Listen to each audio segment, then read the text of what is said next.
வணக்கம் உறவுகளே, மகிழ்ச்சியான காலை வணக்கம். நான் சொல்லியிருந்தேன்ல எங்க இயற்கை கிட்ட பேசுங்க அப்படின்னு சொல்லிட்டு. ஏன்னா நீங்க இயற்கை கிட்ட பேசும்போது திரும்ப அதுக்கு உண்டான பதில என்னன்னா அது நல்ல ஒரு மனிதர்கள் மூலமா தான் கொண்டு வந்து கொடுக்கும். அந்த வலைதளம் மூலமா வரும்.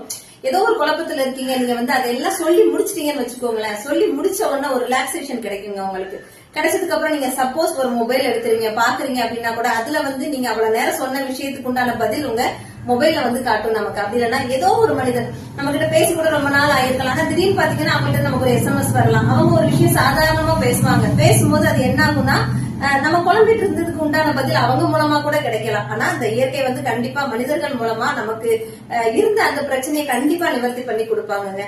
ஏன் தெரியுமாங்க சொல்றேன்? ஏன்னா நம்ம கூட பயணம் பண்ணிட்டு இருக்க உறவுகள் யாரா இருந்தாலும் சரிங்க, என்னன்னா நம்ம பேசணும், பழகணும், சந்தோஷமா இருக்கணும். ஆனா என்னன்னா ஏண்டா பேசுறா அப்படிங்கிற அளவுக்கு நம்ம கூட பயணம் பண்றவங்க யாரையும் நம்ம வெறுக்கிற அளவுக்கு நடந்துடக்கூடாதுங்க. அதுக்காக தான் சொல்றேன். சரியாங்க?